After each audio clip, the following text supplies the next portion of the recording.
Bienvenue à nouveau dans l'émission. Nous sommes aujourd'hui avec Stanislav Krapivnik, un ancien officier de l'armée américaine, né dans le Donbass, à Luhansk, qui est récemment revenu et vit désormais en Russie. Merci beaucoup d'être venu dans l'émission. Merci. Eh bien, récemment, c'était il y a environ 15 ans. Récemment est un terme relatif. Oui, 15 ans, donc pas si récent que ça. Mais vous êtes là, assez proche du front, vous suivez les choses de près, et bien sûr avec votre expérience militaire. Comment évaluez-vous ce qui se passe actuellement sur les lignes de front?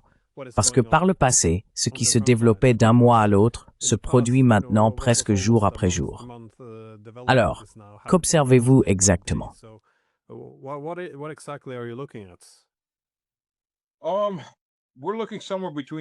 Nous observons quelque chose qui se situe entre un moment de 1917 avec l'armée impériale russe et un moment de 1918 avec l'armée impériale allemande, et nous verrons dans quelle direction cela évoluera. Pourquoi je dis cela? Il y a deux différences.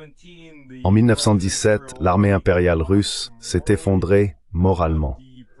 Le gouvernement provisoire qui a renversé le tsar, les libéraux qui ont renversé le tsar, a créé ces unions de soldats qui pouvaient rejeter par vote tout ordre reçu de leurs officiers supérieurs.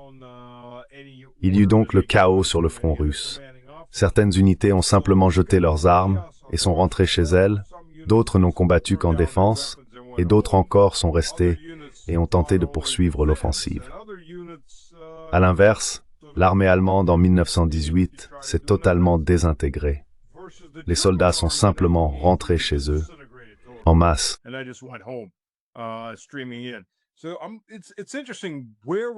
C'est donc intéressant de voir où cela nous mène, car ce que nous observons maintenant, c'est une guerre d'usure. Tout d'abord, la plupart des officiers occidentaux de grade intermédiaire ne comprennent vraiment pas la guerre d'usure.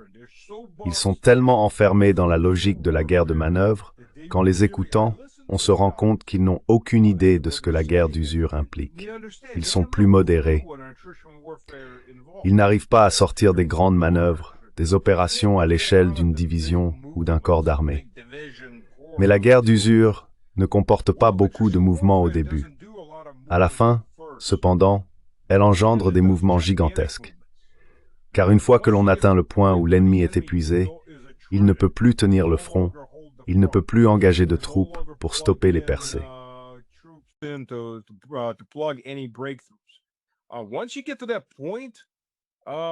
fois que vous en arrivez à ce point, c'est fini. Ensuite, vous commencez à avoir de grandes percées et de larges pans qui s'effondrent. Et nous l'avons vu, c'est comme ces petites boules de neige qui dévalent la montagne. Au début, rien de grave. Mais maintenant, il y a beaucoup de poussière et de neige qui descendent et c'est important car on se rend compte que c'est une avalanche. Ce n'est pas encore une avalanche complète, mais c'en est une. Et nous sommes au pied de cette montagne et tout va nous tomber dessus. C'est ce que nous voyons en ce moment. Je veux dire, regardez, Goulaï-Pollier en est un parfait exemple. Pendant 2 ans, les troupes russes n'ont pas pu atteindre Goulaï-Pollier. Pourquoi? Parce que Goulaï-Pollier est situé sur un terrain élevé, entouré de zones basses. Ce sont des plaines ouvertes et des champs agricoles faciles à viser.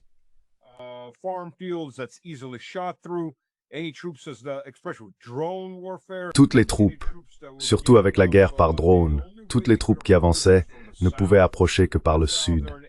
Cette zone méridionale était très facile à traverser par le feu, et c'était un échec à chaque fois. L'armée russe a perdu plusieurs compagnies de véhicules blindés et de soldats en essayant de monter jusque-là, d'atteindre la ville, les abords de la ville. À l'est se trouvaient des villages fortifiés et une ligne fortifiée qui s'étendait sur environ 50 km ou plus au nord de la ville, 50-60 km au nord. Que s'est-il passé? À mesure que les forces ukrainiennes s'épuisaient de plus en plus, ces lignes étaient détruites. Les troupes russes ont pu atteindre ces villages et les villages sont tombés rapidement. Et de ces villages jusqu'à Goulaï-Pollier, du côté est, il y a, je pense, un number j'ai dit You're talking about, I think, about 10 kilometers? Ils ont parcouru ces 10 kilomètres en quelques jours, puis ils ont commencé à encercler la ville par l'est. Maintenant, il y a cette longue ligne de fortifications lourdes qui s'étend sur environ 50 ou 60 kilomètres au nord de la ville. Qu'ont fait les forces russes? Elles ont contourné, car au nord de cette zone, il n'y avait pas de fortifications. Et la ligne ukrainienne était si mince qu'elle n'a pas pu empêcher les forces russes de percer au nord. Elles sont donc entrées par le nord, puis ont fait demi-tour et ont commencé à descendre vers le sud, démantelant ces fortifications puisqu'elles se trouvaient désormais derrière la ligne. Oui, bien sûr, restez dans vos tranchées, vous êtes un homme mort. Vous courez ou vous vous rendez, car les troupes russes arrivent de 3 directions.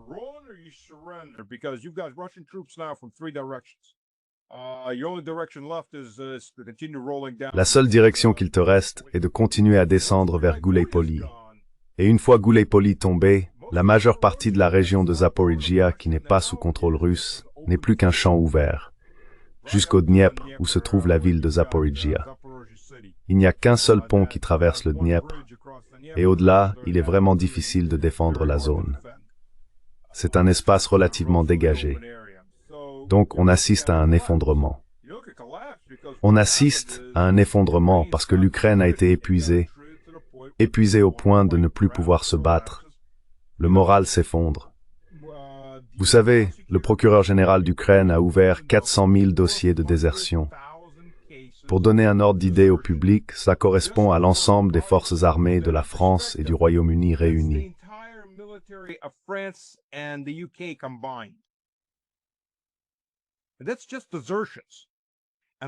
Ce ne sont que des désertions. Et beaucoup de ces désertions, et c'est là le point essentiel, concernent des vétérans.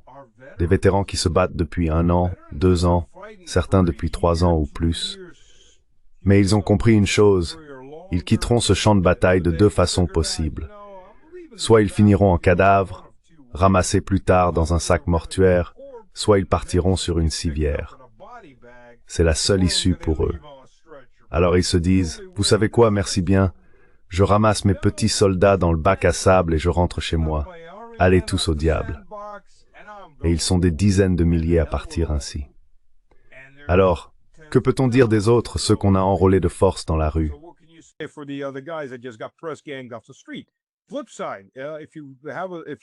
À l'inverse, si vous avez remarqué, les vidéos qui commencent à sortir, les rapports provenant de l'ouest et du centre de l'Ukraine, montrent que les groupes de rafles commencent à se faire tuer. L'instinct de survie des hommes s'est enfin déclenché, et maintenant ils se déplacent par groupes de 6, 7, 8, 10 personnes. Ils essaient d'en attraper un, et les autres, la meute, interviennent et les passent à tabac ou les tuent. Il y a eu des incidents de ce genre. Il y avait un type, un banderiste, qui marchait dans la rue.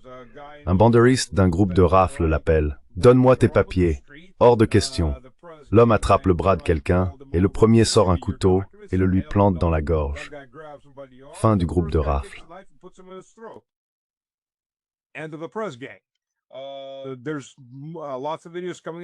Il y a beaucoup de vidéos qui sortent où ils détruisent des voitures, en sortent les types de force. C'est partout. Il ne reste plus que des femmes. Les hommes restants ont finalement décidé, tu sais quoi, je vais survivre. Et la seule façon de survivre, c'est de s'unir, de bouger comme une meute de loups et d'attaquer ces types. Mais c'est une désintégration de la société. Non seulement nous ne soutenons pas ce gouvernement, mais nous n'allons pas non plus nous battre pour lui. Et il est hors de question que nous mourions pour ce gouvernement. Parce que l'Ukraine est une société à 3 niveaux. La classe moyenne, la petite classe moyenne et la classe inférieure. Ce sont eux qu'on envoie mourir.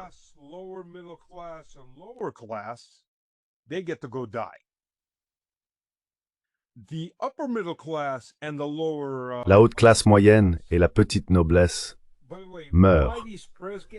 D'ailleurs, la raison pour laquelle ces bandes de recruteurs dans le passé se sont laissées filmer pendant qu'elles tabassaient des gens, leur cassaient les bras, les battaient littéralement à mort s'ils résistaient assez, c'est parce que c'est de la publicité.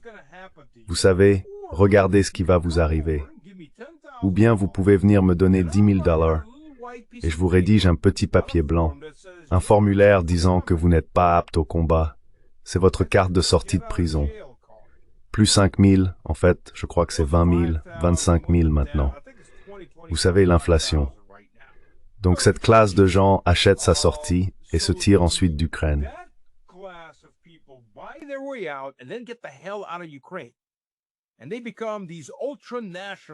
Et ils deviennent ces ultranationalistes assis en Irlande, ou en Allemagne, ou en Italie, en train de tabasser des types à la peau brune en criant « Je suis fasciste », ce qui, soit dit en passant, est réellement arrivé.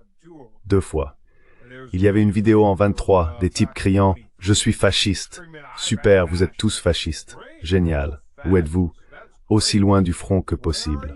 Oui, ce sont ces types qui crient « Nous allons nous battre jusqu'au dernier grain ici, parce qu'ils n'ont rien à perdre. Ils ne sont pas là. » Et puis il y a les élites tout en haut. Ce sont elles qui font la fête à Malibu.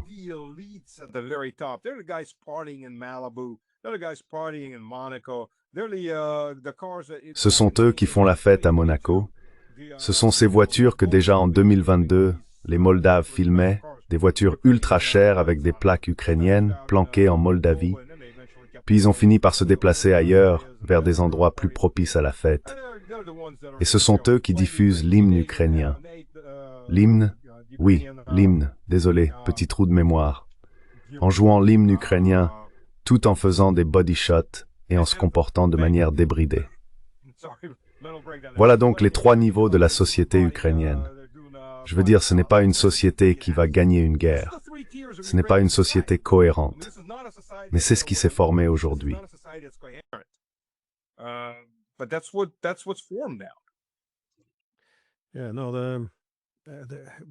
Oui, mais je pense aussi que la partie est un peu terminée maintenant, qu'il est évident que la guerre est en train d'être perdue.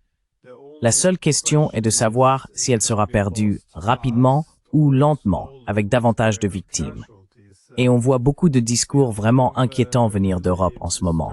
Des choses comme « Eh bien, tant que les Ukrainiens se battent, ils distraient les Russes ». Ou encore, lorsque le chef du renseignement allemand a déclaré « Nous avons besoin que les Ukrainiens continuent à se battre encore quelques années pour que nous puissions préparer une véritable dissuasion et défense. »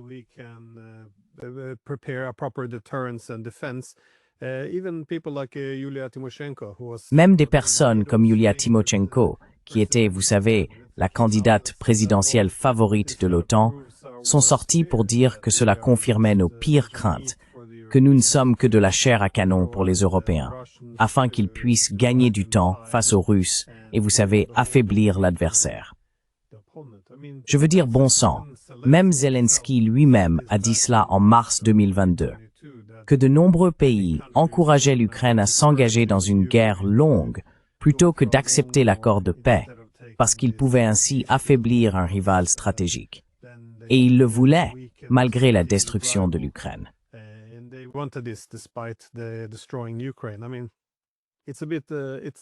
Je veux dire, cela arrive un peu tard maintenant, bien sûr, d'ici 2025. Mais toute cette prétention à se soucier des Ukrainiens, juste pour continuer à les sacrifier dans l'espoir de tuer des Russes, je pense que cela aura des conséquences. Comme tu l'as dit, de plus en plus de gens s'en rendent compte. Et je vois les mêmes chaînes Telegram ukrainiennes montrant des vidéos similaires, illustrant la situation. Quant à ton commentaire sur la guerre d'usure, j'ai toujours pensé que l'été 2023 en était un parfait exemple. Les planificateurs de l'OTAN espéraient que les Ukrainiens traverseraient simplement les lignes de front russes, atteindraient l'Azov et couperaient leurs forces. C'était censé être la grande victoire.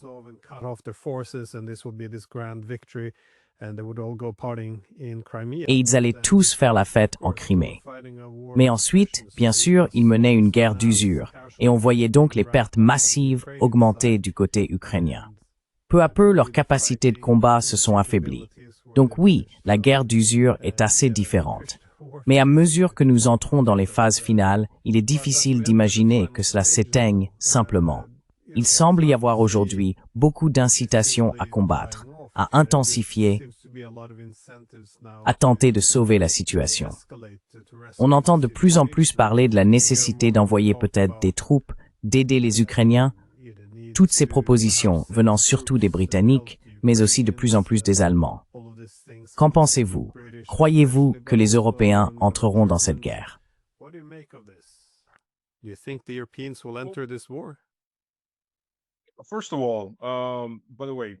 Tout d'abord, d'ailleurs, cette contre-offensive de 2023 était un coup de génie marketing. Ils avaient même des publicités pour ça et tout le reste.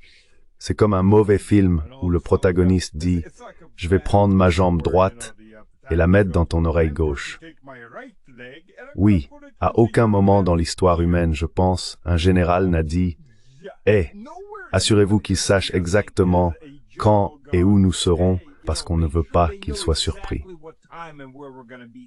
Cela n'est plus arrivé depuis l'époque où les armées s'alignaient en rang sur un champ de bataille, se regardaient et disaient « D'accord, allons-y ». Le but, c'est justement de ne pas dire à l'adversaire où se concentrer, parce que c'est là que vous allez être. Mais ils l'ont fait. Et quand ils ont été envoyés, vous savez, il y a cette tendance du côté russe à dire « Oh, les tactiques de l'OTAN ne fonctionnent pas ».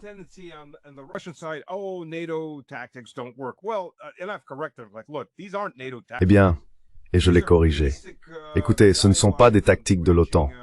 Ce sont des directives de base pour franchir des structures défensives, où que ce soit. L'armée russe les utilise aussi, car tout le monde a compris que c'est la meilleure méthode. Mais le problème pour les Ukrainiens, c'est que pour accomplir ce qu'ils devaient faire, ils devaient au moins disposer de la parité aérienne, sinon de la supériorité aérienne, ainsi que d'un nombre suffisant de systèmes anti-aériens pour tenir l'aviation ennemie à distance, de beaucoup plus de moyens du génie et d'une supériorité en tubes d'artillerie.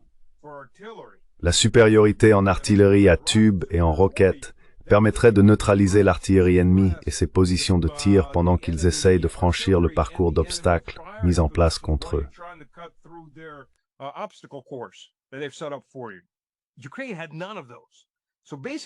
L'Ukraine n'avait rien de tout cela.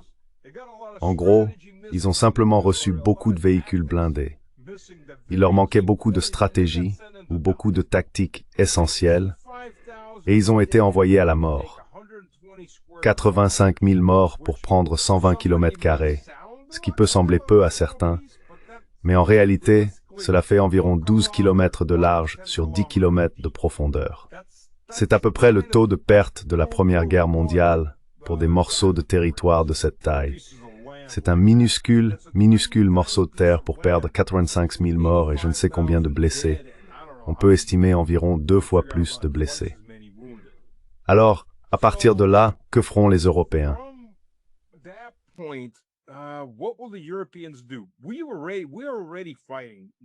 Nous combattons déjà l'OTAN.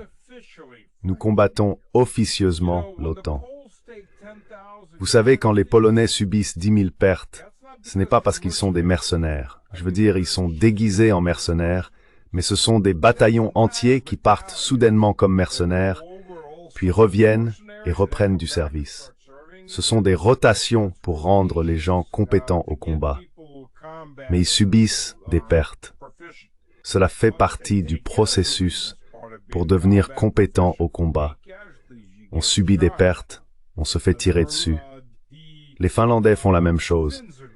Quand soudainement, 2000 Finlandais quittent l'armée finlandaise, qui n'est déjà pas très grande, voire 2000 hommes partir d'un coup, et vous avez vu cela dans différents pays européens. Mais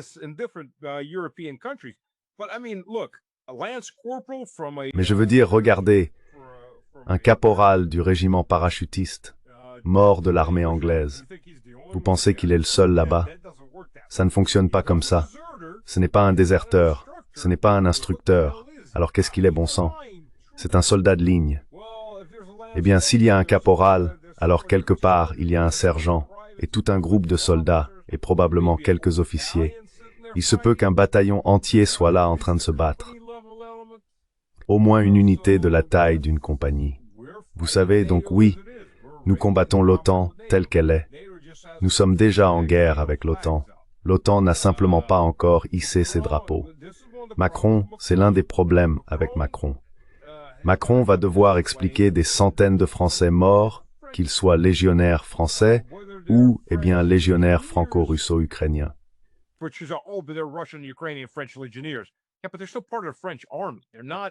Oui, mais ils font toujours partie de l'armée française.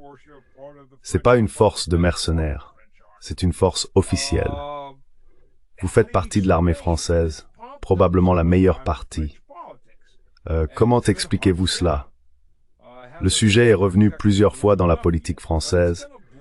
On l'a étouffé, ça n'a pas encore vraiment explosé, mais ça finira par arriver tôt ou tard. Si l'armée française subit beaucoup de pertes, on peut en quelque sorte dissimuler le reste de ces pertes parmi toutes les autres et cacher vos plans néfastes pour envoyer des Français mourir.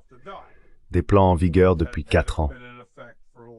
Je veux dire, on voit des généraux français âgés d'une dizaine d'années, partir se promener en montagne et tomber dans un ravin.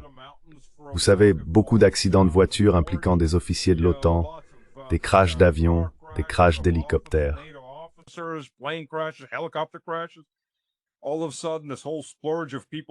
Tout à coup, il y a cette vague de gens qui meurent mystérieusement.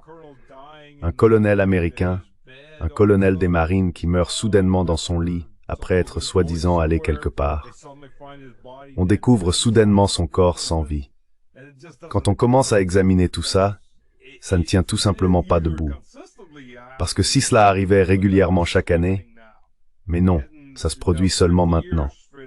Pendant 50 ans, ça n'est pas arrivé. Et maintenant, si, vous comprenez que ces types se font tuer sur le champ de bataille. J'ai parlé à des gens de Fort Bragg qui servent actuellement.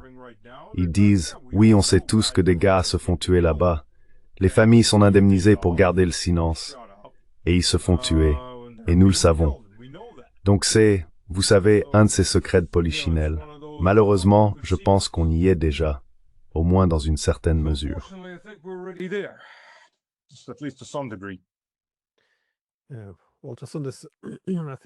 Je pense que l'une des erreurs de calcul de la contre-offensive de 2023 a été que, dans une certaine mesure, l'OTAN s'est laissé prendre à sa propre propagande.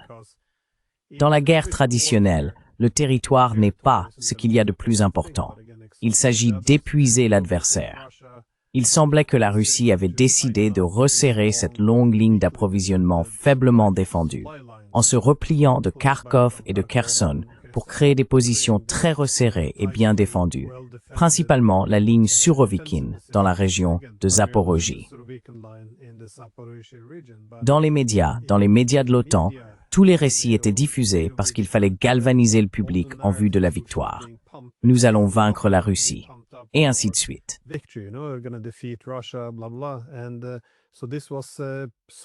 Et donc, cela a été présenté comme une défaite, comme une victoire, parce que tout le monde disait, eh bien, regardez la carte, les Russes fuient. Cela veut dire que nous gagnons, donc ils sont faibles. Une fois qu'ils verront le char Léopard, vous savez, ils s'enfuiront tous dans les collines. C'était l'idée générale. Alors ils ont envoyé toutes ces brigades ukrainiennes bien armées, toutes équipées des chars les plus récents, tout cela avançant vers ces lignes défensives. Et ils se faisaient massacrer. C'était grotesque à voir. Je me souviens avoir dit à ce moment-là, c'est la pire chose qu'ils puissent faire. Que sont-ils en train de faire?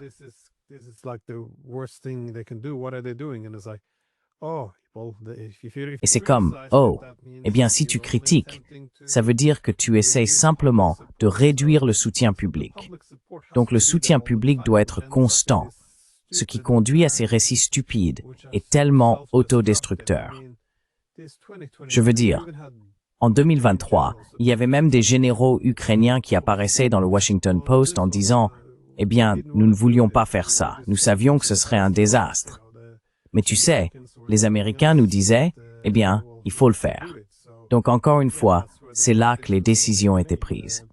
Oui, je voulais quand même te demander, parce que tu passes beaucoup de temps là-bas, près du front.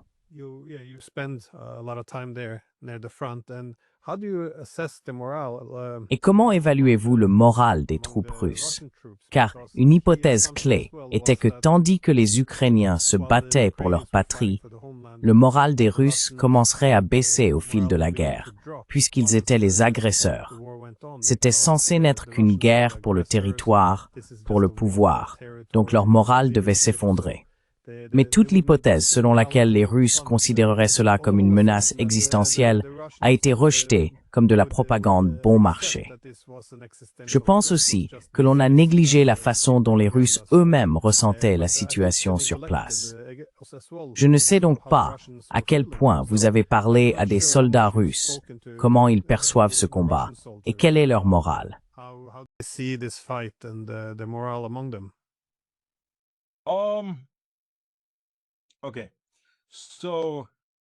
D'accord. Alors, la meilleure façon de décrire cela. D'un côté, au début de tout ça, beaucoup de gens dans la société étaient un peu perdus, parce que ce n'était sans doute pas la campagne la mieux présentée, et ce pour diverses raisons. Maintenant, des gens comme moi, qui étaient beaucoup plus proches de ce qui se passait dans le Donbass, comprenaient la situation.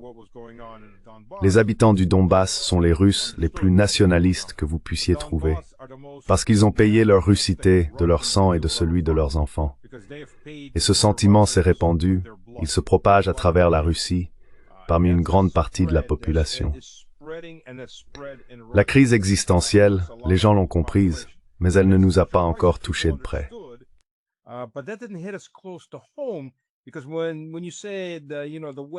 Parce que lorsque vous dites que l'Occident a vu les Ukrainiens se battre pour défendre leur propre terre, et les Russes comme des envahisseurs, pour les Russes, c'est leur patrie. Ce sont des terres historiques russes. Kiev était la troisième capitale de la Russie, en commençant par l'ancienne Ladoga. Puis Rurik, depuis l'ancienne Ladoga, a fondé Novgorod, et son frère juré qui avait adopté le fils de Rurik, Igor, est descendu à travers la Russie. Oleg est descendu et a conquis Kiev, qui faisait partie de l'empire khazar, le vassal le plus occidental de cet empire. Et tout cela constitue des terres historiques russes depuis bien plus de 1000 ans. Ces provinces orientales sont absolument des terres russes.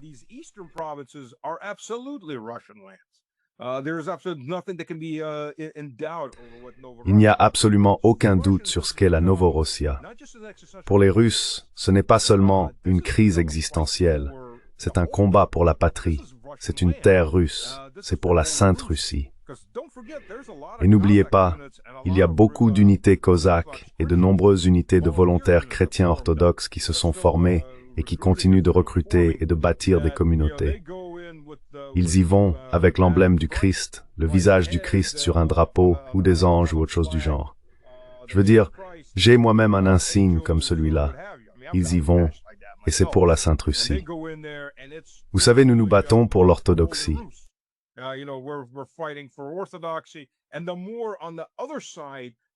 Et de l'autre côté, il y a la destruction de l'Église canonique, la destruction des églises en général, lorsque des drones ukrainiens visent d'anciennes églises orthodoxes en Russie et dans l'est de l'Ukraine pour les détruire, et ainsi de suite. Pour les chrétiens orthodoxes russes, pour les croyants les plus religieux, c'est une guerre sainte. C'est une guerre sainte contre le mal, contre le satanisme. Et de nombreux musulmans en Russie s'y sont joints, la voyant comme une guerre sainte contre le satanisme. C'est ce que disent les Tchétchènes, si on les écoute. Or, tout d'abord, Ahmad Silla est composé d'environ 50% de Russes, 20% de Tchétchènes, et les 30% restants regroupent tout le monde.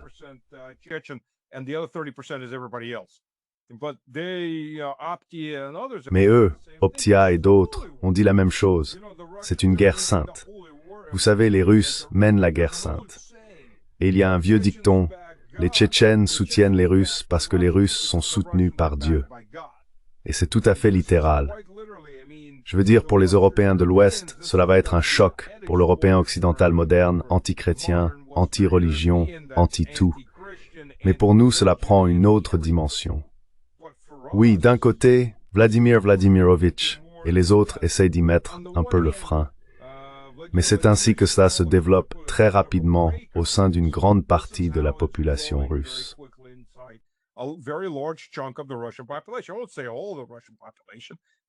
Je ne dirais pas que c'est toute la population russe. Ce ne sera jamais tout le monde. Mais ce qui s'est produit dans la mentalité russe, qui commençait déjà à se former, mais s'est maintenant accéléré, c'est cette prise de conscience. Attendez une minute, nous ne sommes pas des Européens. Nous sommes notre propre civilisation. Nous l'avons toujours été. Et le pendule russe oscille dans les deux sens. Soit tout le monde devient un occidentalophile, et peu importe. Vous savez, si un occidental vous apporte un morceau de sa saleté personnelle des toilettes, on dira « Oh, c'est de l'or parce que ça vient de l'Occident, même la saleté est sacrée. » Puis le pendule bascule dans le sens exactement opposé. Et si quelqu'un vous apporte un remède venu de l'Ouest, c'est satanique et maléfique. Le pendule a toujours oscillé ainsi tout au long de l'histoire russe.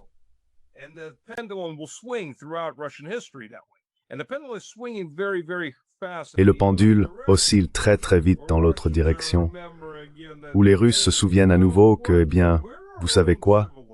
Nous sommes notre propre civilisation. Nous l'avons toujours été. Nous faisons peut-être partie de l'Europe, mais nous ne faisons pas partie de la civilisation occidentale, et nous ne voulons pas en faire partie. Et c'est là le point essentiel. Vous entendez des entreprises occidentales dire « Oh oui, bon, c'est fini, nous allons simplement retourner en Russie. » Beaucoup d'entre vous ne le feront pas, parce que les gens n'en veulent pas là-bas. Ou bien, vous savez, ils sont partis, très bien. Chevron et Exxon ont essayé de revenir. Et on m'a dit par des personnes ayant participé à certaines de ces négociations qu'on leur avait répondu de la part du gouvernement. Nous ne voulons vraiment pas de ces gens-là de retour. Nous n'en avons pas besoin et nous n'en voulons pas. Cette époque est révolue. C'est terminé. Et tout cela fait pas être configuré.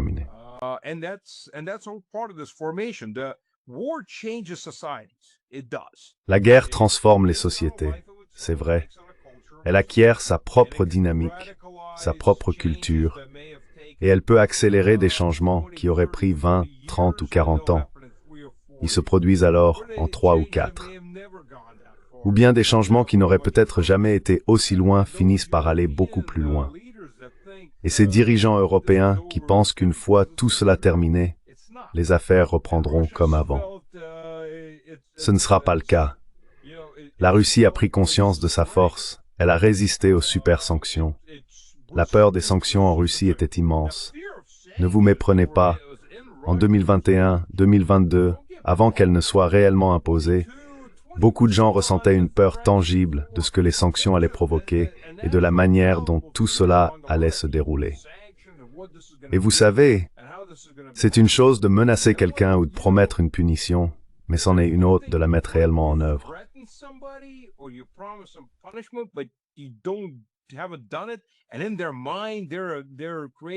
Et dans leur esprit, ils imaginent des scénarios bien pires. Vous savez, comme un enfant, « Oh mon Dieu, je vais être puni, ça va être horrible, on va me casser les jambes, je vais être détruit. » Et puis, « Oh, j'ai été puni, c'est tout?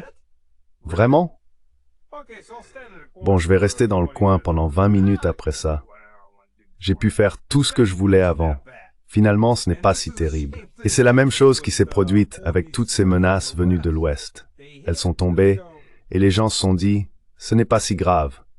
On peut survivre à ça. Attendez une minute, on a une force qu'on ne soupçonnait pas. Et vous savez, au 20e paquet de sanctions, les gens se contentent de rire.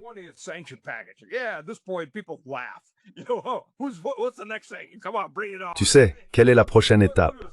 Allez, vas-y, apporte-la. La société littéralement s'en fiche complètement. La société russe se moque totalement des sanctions occidentales. Apportez-en 50 autres paquets, on s'en fiche. Voilà le niveau auquel on en est arrivé. Il n'y a plus de peur des sanctions. Et la plupart des gens, tu sais, beaucoup de ceux dont je pensais même qu'ils quitteraient la Russie, ne sont pas partis. Et ils te diront, s'ils déclarent la guerre, oui, j'irai me battre. Je vais pas me porter volontaire avant ça, mais si je dois me battre, j'irai me battre. Si c'est une déclaration de guerre, bien sûr, je ne partirai pas. Cela a vraiment changé la mentalité de la société.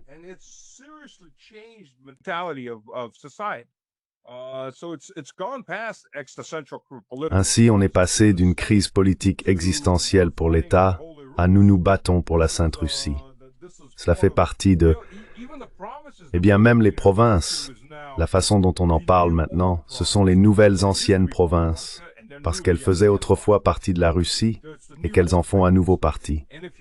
Ce sont les nouvelles anciennes provinces. Et si vous ne l'avez pas remarqué, la rhétorique, lorsque des portions des oblasts de Kharkiv, de Soumy ou de Dnipropetrovsk sont prises, elles ne sont pas prises, elles ne sont pas occupées, elles sont libérées. Et la libération a là-bas une signification bien précise. Ainsi, les chances qu'elles soient cédées par la négociation diminuent de jour en jour à mesure que ce conflit se poursuit.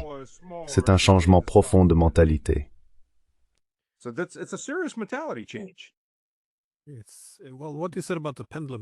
Eh bien, ce que vous avez dit à propos du balancier, c'est quelque chose de courant dans l'histoire russe aujourd'hui. Il oscille vers l'ouest et vers l'est. Mais souvent, ce qui a motivé le mouvement vers l'ouest, c'est que depuis au moins 300 ans, depuis Pierre le Grand, l'occidentalisation ou l'européanisation de la Russie a toujours été associée à la modernisation et au développement économique. Autrement dit, si l'on veut se développer, il faut devenir plus européen, en quelque sorte. C'est aussi la révolution culturelle de Pierre le Grand. Mais la situation actuelle est assez unique, car ce conflit se déroule en même temps que la montée de l'Orient et de la Chine, avec la Russie et d'autres pays qui développent cette nouvelle architecture économique. Ainsi, la Russie n'a plus autant besoin de se tourner vers l'Ouest pour son développement économique.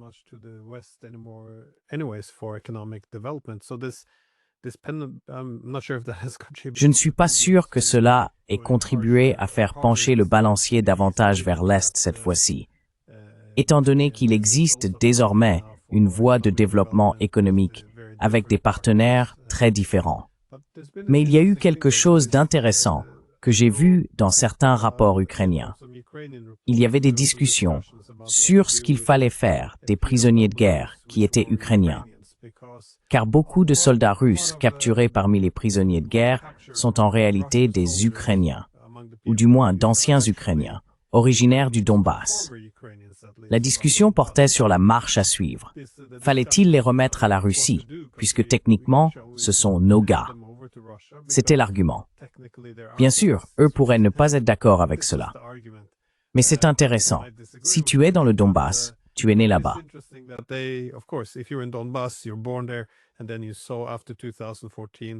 Et puis, après 2014, on a vu ces militants recrutés dans les régions occidentales de l'Ukraine, beaucoup de types Azov et Bandera, apparaître dans le Donbass. Il est difficile, je suppose, de leur dire qu'ils étaient les défenseurs. Je comprends donc pourquoi le récit souvent diffusé ici dans les médias n'est pas aussi simple qu'il devrait l'être. De plus, je connais l'ancien conseiller de Zelensky, Alexei Arestovitch. Il n'est pas très cohérent, un peu dispersé parfois. Mais il a reconnu que, d'un point de vue stratégique, interdire la langue russe et s'en prendre à l'Église orthodoxe n'étaient pas des décisions très judicieuses. Cela a fini par aliéner un grand nombre de leurs propres citoyens, qui n'avaient alors plus vraiment le sentiment que Kiev était là pour les aider, mais plutôt qu'ils en étaient la cible.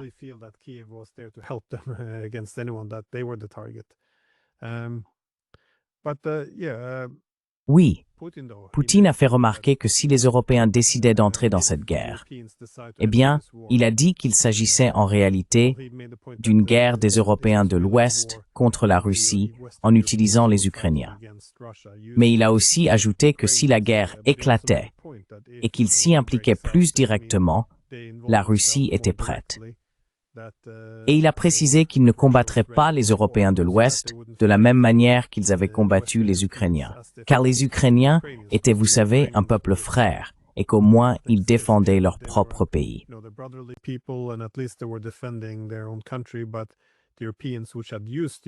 Mais les Européens qui avaient utilisé les Ukrainiens seraient traités très différemment. Voyez-vous comment cela fonctionnerait?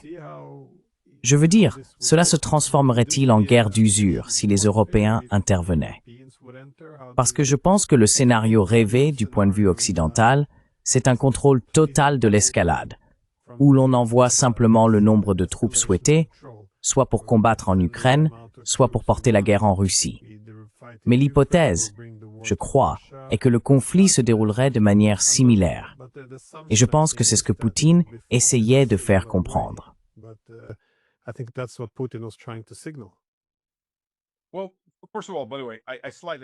Eh bien, tout d'abord, je suis un peu en désaccord avec vous sur ce point.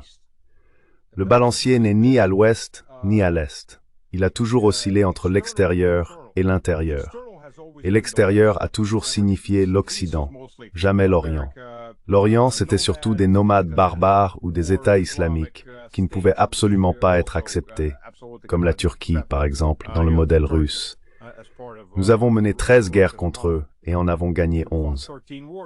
La grande que nous avons perdue, c'est la guerre de Crimée, où les Français, les Britanniques et les Sardes ont fait tout le combat et sont morts pour les Turcs. Le mouvement actuel n'est pas un tournant culturel vers l'Est. Il est intérieur, vers la Russie en tant qu'État-nation et civilisation. En parallèle, cependant, il y a un essor économique oriental.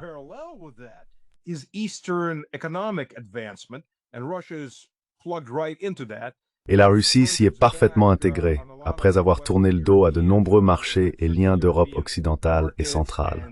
Ces liens ont été rompus, principalement par les Européens eux-mêmes, et la Russie s'est très rapidement connectée ailleurs. N'oublions pas que la Russie possède la 4e ou 5e base industrielle du monde. C'est une puissance manufacturière majeure, et elle se réindustrialise à grande vitesse. J'ai vu une grande partie de cette réindustrialisation en cours, la rénovation d'immenses usines. Certaines de ces usines disposent d'une surface au sol de 30 à 50 000 mètres carrés. Ce sont d'énormes bâtiments remplis d'équipements. Cela a commencé en 2006 et le processus n'a cessé de s'accélérer depuis. Et cela a beaucoup contribué à cette accélération. En fait, Trump Jr. a dit, il parlait de tous les riches Ukrainiens à Monaco.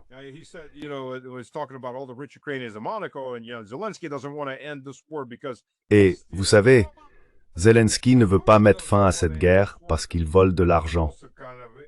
Et Poutine ne veut pas y mettre fin non plus, parce que, eh bien, on sous-entend aussi qu'il est un mauvais type.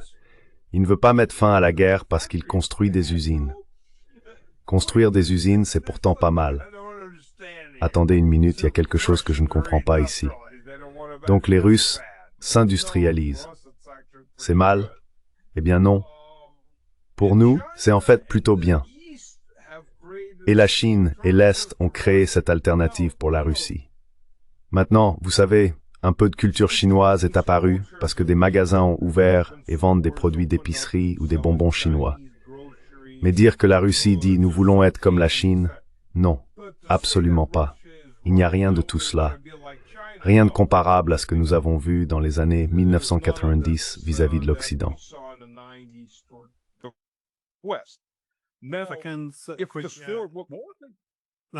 Je veux juste dire que je suis d'accord avec vous. Cependant, car si l'on remonte à l'époque de Pierre le Grand, avec toute l'idée de refaçonner la Russie en un pays européen, changer la langue, l'alphabet, la barbe, le code vestimentaire, la culture, la littérature, c'était bien là tout l'objectif. C'est ce qui a donné naissance au nouveau balancier en faveur des slavophiles, ce qui signifiait qu'ils devaient reconquérir leur propre culture, leur tradition et leur civilisation. Ils devaient raviver ce que cela signifiait d'être russe. Donc ce n'est pas comme s'ils se tournaient vers la Chine. L'Est désignait les traits culturels distinctifs de la Russie. C'est donc tout à fait juste. Désolé de vous avoir interrompu, mais non, je suis d'accord avec vous.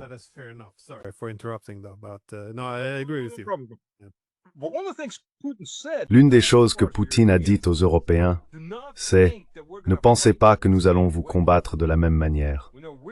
Vous savez, nous retenons nos coups, nous nous limitons. Je veux dire, littéralement, si la Russie le voulait, Kiev et toutes les autres grandes villes, petit à petit commenceraient à ressembler à Gotham. » Bon, un exemple rapide pour le public. Les statistiques officielles de l'ONU indiquent qu'environ 14 000 civils ont été tués en Ukraine dans ce conflit.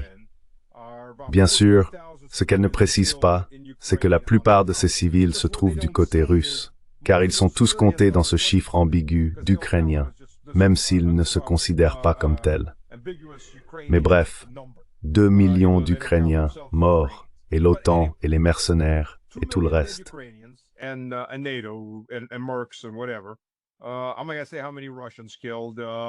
Je ne vais pas dire combien de Russes ont été tués, mais c'est bien moins, plusieurs fois moins, que du côté ukrainien. Cela fait partie d'une guerre d'usure où l'on dispose de la supériorité aérienne, de la supériorité en roquettes, en artillerie à tubes et de nombreux autres avantages. Alors, quel est votre ratio de pertes civiles, de dommages collatéraux? Il est minime. Maintenant, regardez Israël qui a admis « Oui, nous tuons, mais nous avons un excellent contrôle des pertes. Une hécatombe acceptable. Un civil et demi pour chaque combattant du Hamas tué. C'est insensé. Cela représente 150%, une fois et demi plus de civils tués. C'est un énorme dommage collatéral. Mais l'Occident l'accepte.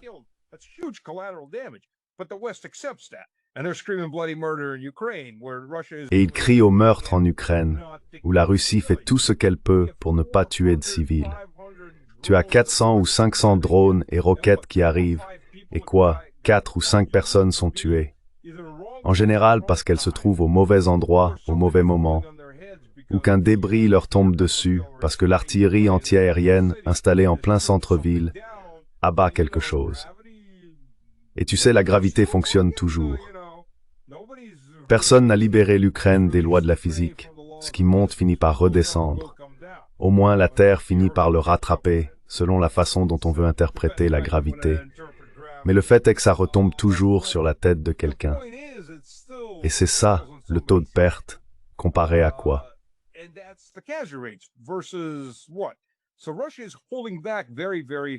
Donc, la Russie se retient beaucoup. Que va-t-il se passer si les Européens sont assez stupides pour faire cela? Les principales infrastructures européennes vont-elles être détruites? Imaginez un missile de croisière s'écrasant sur les installations de stockage de gaz naturel en Allemagne. D'abord, pensez à l'explosion que ça provoquerait. Ce serait une déflagration gigantesque. C'est certain, elle serait anéantie. Les ports énergétiques seraient détruits. Je n'aimerais pas être au siège de l'OTAN le jour où l'OTAN déclarerait la guerre. Il n'y aurait plus de siège de l'OTAN environ 30 minutes plus tard, quand la première frappe viendrait le percuter et brûler sur 6 étages jusqu'au sous-sol qu'ils peuvent avoir.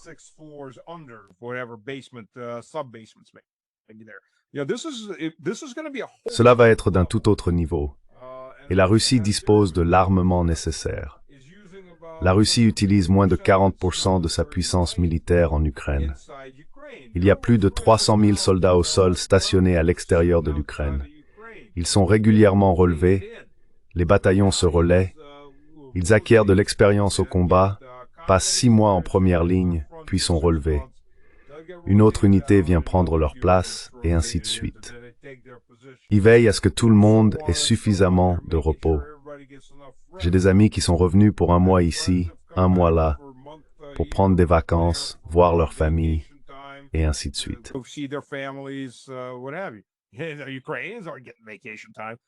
Et les Ukrainiens n'ont pas de congé. Certains de ces gars sont là depuis 3 ans, et ils ont de la chance d'avoir survécu aussi longtemps.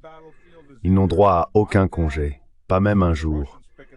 La seule façon de quitter le champ de bataille, c'est soit dans un sac mortuaire, et la plupart du temps, ce sont les Russes qui ramassent ce sac, soit sur une civière. C'est tout. Voilà où en sont les taux de désertion. Et les vétérans désertent, ils ont compris. Mes chances de m'en sortir vivant sont nulles. Et ce n'est rien. Quand je parle de la manière dont la société ukrainienne se divise, il faut se demander, qu'est-ce que l'Ukrainien moyen va tirer de cette guerre si l'Ukraine gagne?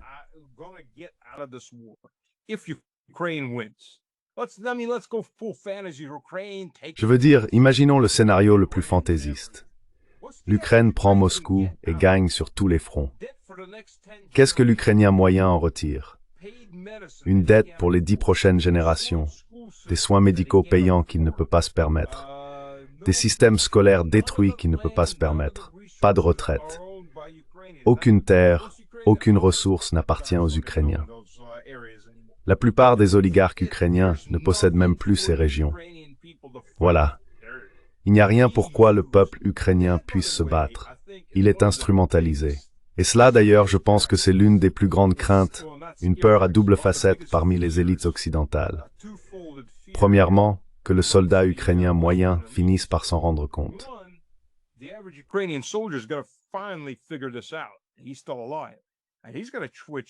Il est toujours en vie et il va changer de camp. Il veut se venger pour ses camarades morts inutilement, pour tout ce qu'il a enduré. Il veut sa revanche, et ils seront prêts à se battre, à porter le combat en Europe. Deuxièmement, il y a l'aspect criminel. Ces types ne vont pas disparaître, surtout si l'Ukraine entre dans l'UOBR et obtient une entrée sans visa dans toute l'Europe. Je veux dire, ces brigades spéciales, comme Azov, elles ne vont pas disparaître. Les gens là-bas vont pas disparaître. On a essayé de les user sur le champ de bataille, mais ils ont été un peu malins. Et on dit non, on va pas faire des attaques suicides. Allez vous faire voir, on s'en va.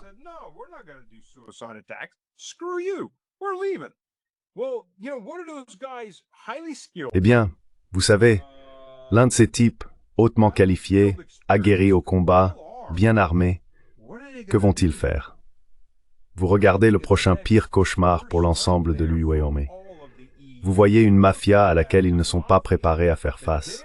Vous voyez des gens prêts à pousser la violence à un niveau tel que la police sera anéantie dans une grande partie de l'Europe. La plupart des sociétés européennes sont sur le point de subir un choc de guerre auquel elles ne sont pas prêtes. Ils vont faire paraître les djihadistes islamiques en Europe comme des enfants de maternelle. En ce moment, ces gens sont recrutés par les djihadistes islamiques, par les mafias, par les nazis.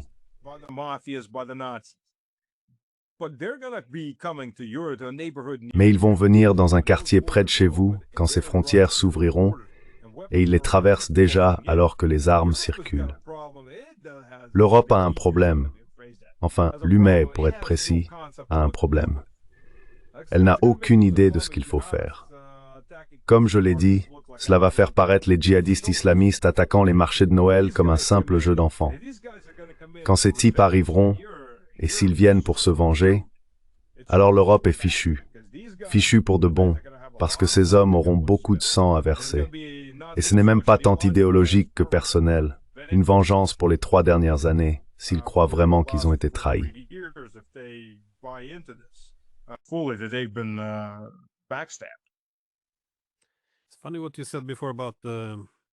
C'est drôle ce que tu disais tout à l'heure à propos des défenses aériennes. Parce que c'est justement, j'ai déjà mentionné Arestovitch. Comme ça qu'il est tombé en disgrâce et a perdu son poste de principal conseiller de Zelensky.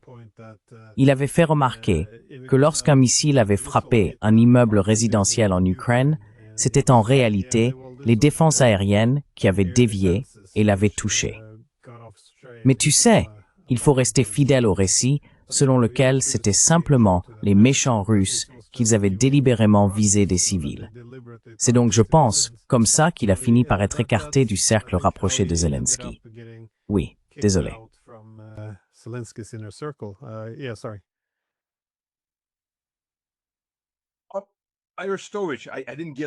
Arestovitch, je n'ai pas pu le voir, désolé. Quand tu as dit qu'il est dans une position inférieure, ce n'est pas le cas. En réalité, il revient à ses racines. Fait intéressant, Arestovitch, dans les années 1990, était un nationaliste russe. Il était le dirigeant de la société historique russe dans l'est de l'Ukraine. Le problème, c'est que, et beaucoup de ces types étaient pareils, certains d'entre eux, comme, je me souviens plus du jeune homme qui a fondé Tornado. Il est mort maintenant.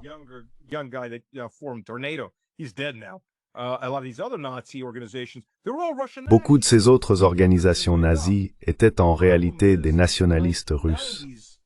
Fait intéressant, le problème c'est que dans les années 1990, Moscou n'a rien fait avec eux. Ils ne les ont pas soutenus. Ils n'ont reçu aucun appui. Ils ont été abandonnés. Et ils se sont sentis contrariés, blessés. Puis l'Occident est arrivé et a commencé à les nourrir de ces autres idées qu'ils ont adoptées. Ils avaient l'impression d'avoir été rejetés, déçus ou trahis par la Russie, et ils s'y sont accrochés. Arestovitch faisait partie de ces types-là. Mais ce qu'Arestovitch fait maintenant, c'est qu'il revient progressivement à ses anciennes racines.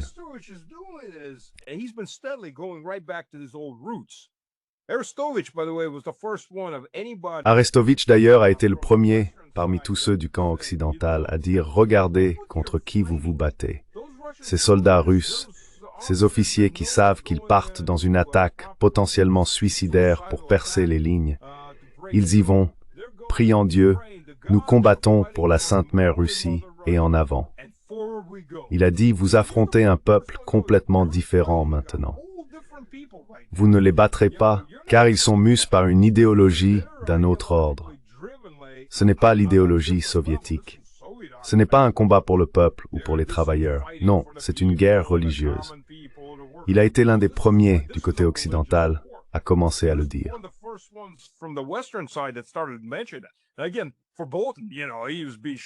Encore une fois, pour Bolton, vous savez, on le faisait taire. On ne peut pas dire ça. On ne peut pas dire aux gens que de ce côté-là, c'est une guerre sainte et que nous sommes les méchants. Alors Arestovitch a dû quitter l'Ukraine. Et petit à petit, il va de plus en plus loin. Je veux dire, il dit carrément que si vous ne saviez pas qui il était et que vous écoutiez certains de ses podcasts, vous diriez « Mince, ce type est un nationaliste russe ». Si vous l'écoutez, je ne serais pas surpris que dans 5 ans, il y ait un journal télévisé du soir avec Arestovitch sur une chaîne russe. Honnêtement, ça ne me choquerait pas le moins du monde. Beaucoup de gens en rien, mais vous savez, c'est un peu de l'humour noir. Cela pourrait vraiment arriver. Des choses plus étranges se sont déjà produites.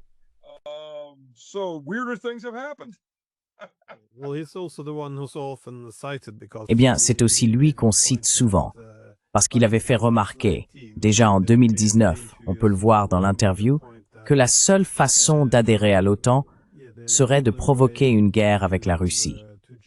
Et une fois la guerre commencée, il a été remarquable pour prévoir ce qui pourrait se passer. Il avait totalement raison sur la direction que prendraient les Russes, sur ce qu'ils occuperaient. Il avait tout prévu. Mais il faisait un point précis. Ensuite, l'OTAN interviendrait pour nous aider à vaincre les Russes, et ce serait la fin de l'histoire, une grande victoire. Voilà, selon lui, le prix que l'Ukraine devait payer pour adhérer à l'OTAN, disait-il en 2019. Souvenez-vous-en.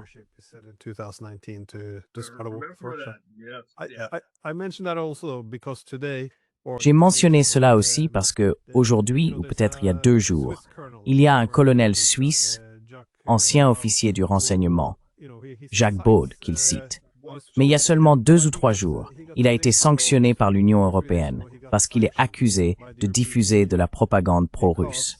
Et l'exemple qu'ils utilisent, c'est qu'il aurait dit que l'Ukraine avait orchestré sa propre invasion pour rejoindre l'OTAN. En réalité, ce que le colonel a dit, c'était essentiellement une citation d'Arestovitch. Donc même si vous citez un haut responsable ukrainien, c'est quand même considéré comme de la propagande russe. Et ce n'est pas comme s'ils lui avaient opposé un contre-argument, ils l'ont simplement sanctionné.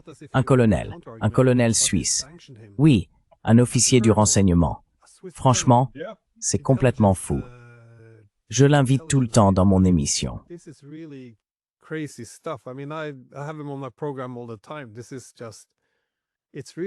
C'est juste, ça va vraiment trop loin maintenant. Il n'y a plus aucune dissidence. Mais oui, ma dernière question est, comment évaluez-vous les nouveaux efforts diplomatiques? Je trouve assez intéressant que Zelensky ait déclaré qu'ils étaient prêts à retirer l'adhésion à l'OTAN de la table. D'un côté, oui, bien sûr. À ce stade, il semble évident que cela doit être fait. Mais avant l'arrivée de Trump au pouvoir, il refusait même de parler aux Russes. Retirer l'OTAN semble être une étape importante. Et pourtant, on n'a pas l'impression que cela va se terminer par un compromis négocié. Cela ressemble de plus en plus à une reddition. Je me demandais, comment vous voyez l'évolution du processus diplomatique ou son absence d'évolution?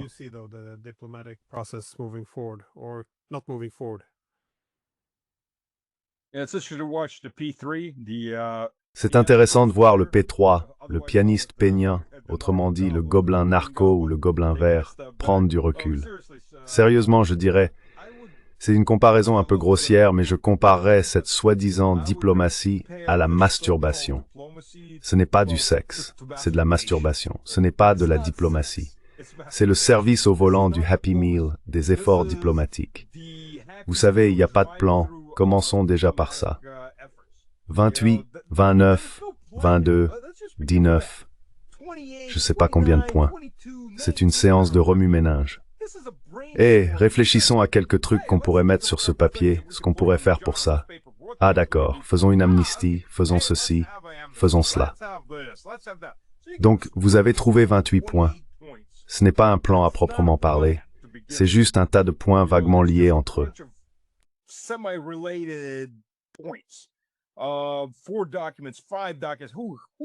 4 documents, 5 documents, qui sait combien. Vous savez, la diplomatie demande des efforts. La diplomatie consiste à aller à la racine des problèmes, à comprendre quelles en sont les causes, pourquoi elles sont apparues et comment les contourner. C'est cela, la diplomatie. Regardez simplement les Américains. L'armistice coréen. Eh bien, la guerre de Corée ne s'est jamais vraiment terminée. Mais heureusement, nous avons eu 70 ans d'armistice. L'armistice coréen et la fin des hostilités ont pris 2 ans de négociations. La guerre du Vietnam et le retrait américain ont pris 7 ans de négociations. Les combats ne se sont pas arrêtés. Les combats s'arrêtent rarement. Le problème, bien sûr, pour l'Occident, c'est que quel que soit le levier dont il dispose, qu'il s'agisse de ces oblasts démilitarisés de Donetsk ou de l'abandon de portions de Zaporizhia et de Kherson, repose sur 2 grands problèmes.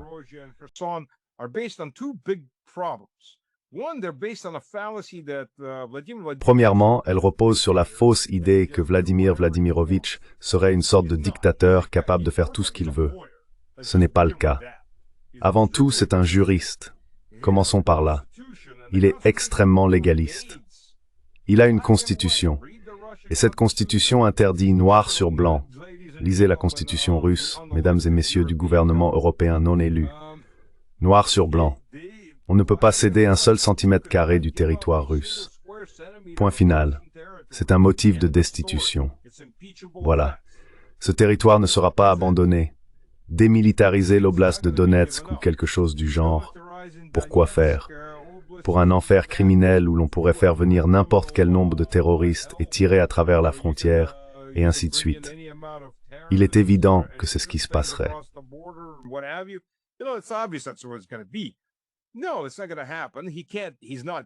Non, ça n'arrivera pas. Il n'a pas le droit légal de faire cela. Il ne le fera pas.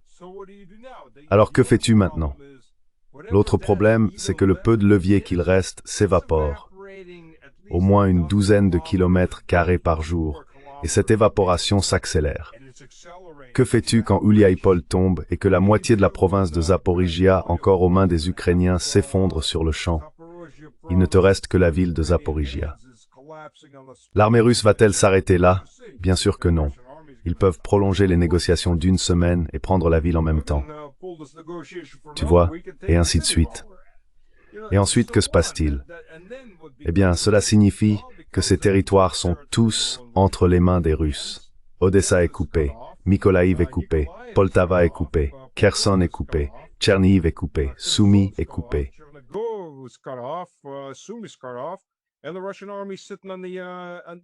Et l'armée russe est assise sur la Kyle orientale, sur la rive est du Dniepr. Et maintenant quoi? Vous savez, à ce stade, tôt ou tard, on assiste à un effondrement total du gouvernement. Et croyez-moi, au moment où ce gouvernement tombera, les Slovaques, les Hongrois, les Polonais, les Roumains, les Moldaves et les Biélorusses reprendront tous une partie de leurs terres. Cela constitue l'Ukraine occidentale. Personne n'a oublié ce qui lui appartient. C'est une entité de Frankenstein créée par Lénine, puis agrandie par Staline. Personne n'a oublié ce qui lui appartient. Ils reviendront tous pour réclamer leur livre de chair, avec des intérêts, de gros intérêts. Je veux dire, ils ne l'appelleront peut-être pas ainsi, mais vous savez, les Hongrois de Transcarpathie ont déjà organisé un référendum pour rejoindre la Hongrie. La Hongrie n'a pas encore accepté le référendum, mais le référendum existe déjà.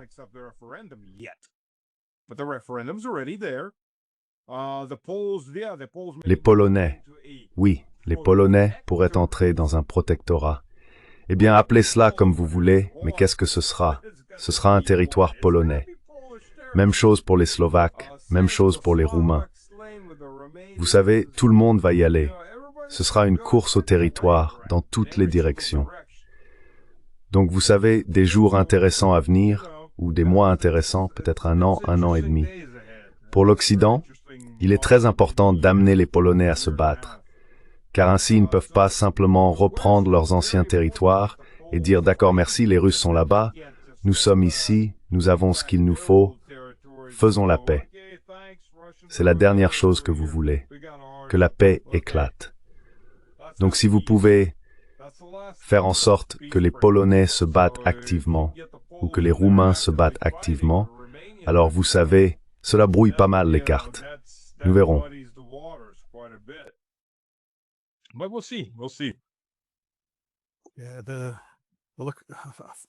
Une chose étrange pourtant, c'est tout le processus diplomatique. Si vous êtes à Bruxelles et que vous voyez la situation empirer de plus en plus, vous savez qu'on ne peut pas négocier la paix du jour au lendemain. Comme vous l'avez dit, c'est un long processus. Cela peut prendre des années pendant que les combats continuent. Mais malgré tout, ils le savent. Personne ne veut parler à Moscou. Et en même temps, tout le monde veut un arrêt immédiat de la guerre. Un cessez-le-feu, plus d'hostilité. Donc, pas de discussion, mais la fin de la guerre tout de suite. Voilà tout le processus diplomatique. Si nous avions discuté au cours des 4 dernières années, nous aurions au moins une base pour une compréhension commune.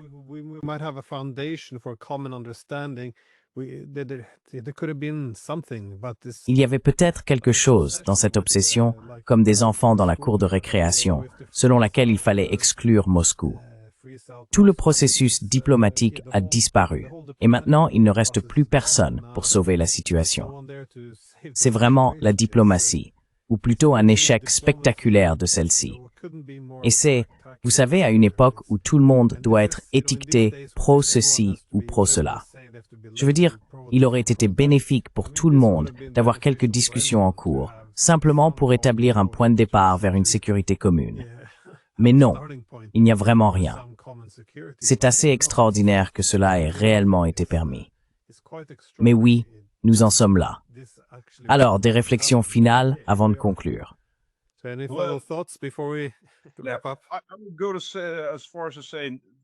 Je dirais qu'il faut oublier ces 3 ou 4 années seulement. S'il y avait eu une véritable conversation, au lieu de sermons moralisateurs et de leçons de vertu occidentale, un cadre moral aurait pu être établi dès 1948, n'est-ce pas? Rien de tout cela ne se serait produit.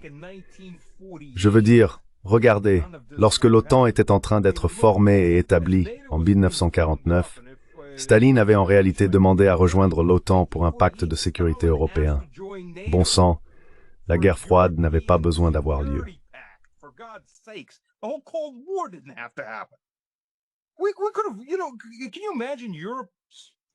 Peux-tu imaginer la trajectoire de l'Europe si en 1948, nous avions eu un pacte de sécurité commun couvrant tout le continent d'un bout à l'autre? À quoi ressemblerait la réalité aujourd'hui? Ce que l'Europe aurait pu accomplir si nous avions commencé par là, au lieu de gaspiller tant d'efforts dans la guerre froide et les guerres par procuration qui l'ont accompagnée. Et d'ailleurs, cela aurait peut-être même modéré l'Union soviétique, tant qu'à faire. Qui sait où nous en serions aujourd'hui, peut-être assis sur la Lune. Mais en réalité, combien d'efforts et de ressources ont été gaspillés? En 1992, Eltsine a demandé à rejoindre l'OTAN. En 2000, Poutine a demandé à rejoindre l'OTAN. En 2021, Poutine a proposé des discussions directes sur un pacte et une infrastructure de sécurité européenne.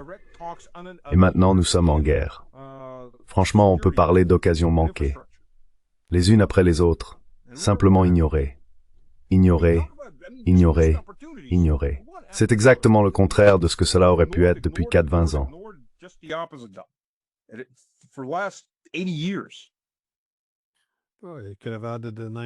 Vous auriez pu ajouter 1994. L'OSCE aurait pu être l'institution centrale de sécurité. La proposition de Medvedev en 2008 pour une architecture de sécurité pan-européenne. L'Union UE-Russie de 2010. Je veux dire, il y a eu beaucoup de propositions venant de Moscou, mais ensuite... Je vais en ajouter une. Excusez-moi de vous interrompre. Je vais en ajouter une. Qui a été le premier à proposer la Société des Nations à Helsinki? Nicolas II. Donc en revenant à la Russie impériale, ils essayaient déjà de mettre en place une infrastructure européenne pour éviter les guerres, pour éviter la Première Guerre mondiale qui a détruit la majeure partie de l'Europe. La Première Guerre mondiale aurait pu être évitée. La Russie pousse et propose, si l'on regarde bien depuis 140 ans, de mettre quelque chose en place. C'est insensé quand on commence à regarder l'histoire. Et comment la Russie a-t-elle été dépeinte par l'Occident? L'ennemi, la prostituée, la malfaisante.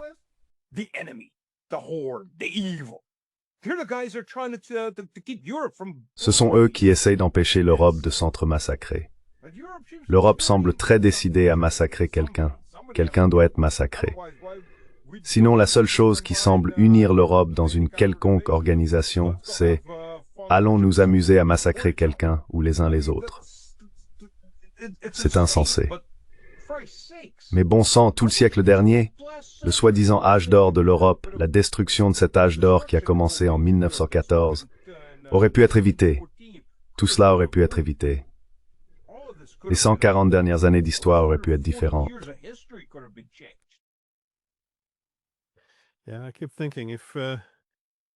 Oui, je n'arrête pas de penser que si vous savez, je souligne toujours maintenant que la meilleure chose que l'Europe puisse faire, maintenant que l'Amérique se tourne vers d'autres horizons, c'est de mettre fin aux lignes de division en Europe et de faire la paix avec la Russie. Mais bien sûr, c'est une idée très difficile à faire accepter de nos jours. Souvent, la réponse qu'on obtient, c'est « Eh bien, vous savez, nous ne pouvons pas. Nous devons soutenir l'Ukraine. » Mais c'est justement ce qui a détruit l'Ukraine.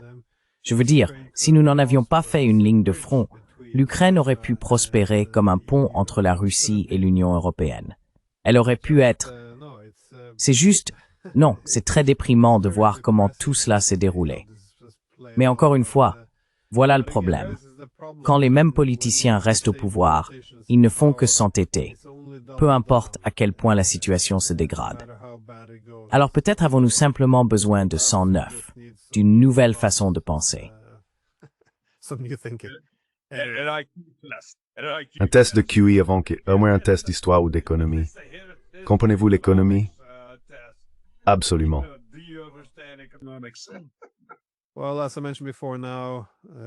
Eh bien, comme je l'ai déjà mentionné, désormais, la nouvelle pensée est sanctionnée. Voilà donc le nouvel état de la liberté dans l'UMFOR. Je veux dire, la réaction contre Trump ou la stratégie de sécurité nationale des États-Unis, la manière dont ils qualifient l'Europe d'autoritaire. Eh bien, j'imagine qu'ils viennent de lui donner tort en sanctionnant leur propre chef des services de renseignement, et ainsi de suite.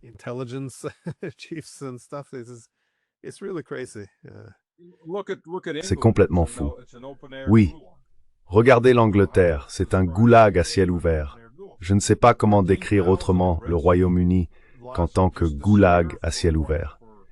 13 000 arrestations rien que cette année. Pourquoi?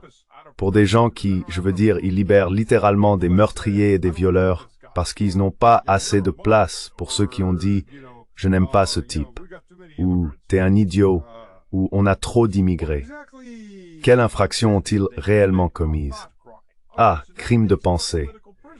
D'accord, donc cela en fait des prisonniers politiques. Le Royaume-Uni est aujourd'hui le plus grand détenteur de prisonniers politiques au monde. Eh bien, sur ce, je pense que nous avons déjà un peu dépassé le temps prévu. Merci beaucoup d'avoir pris le temps, je l'apprécie vraiment. Donc, merci. Pareil. Merci, Johan.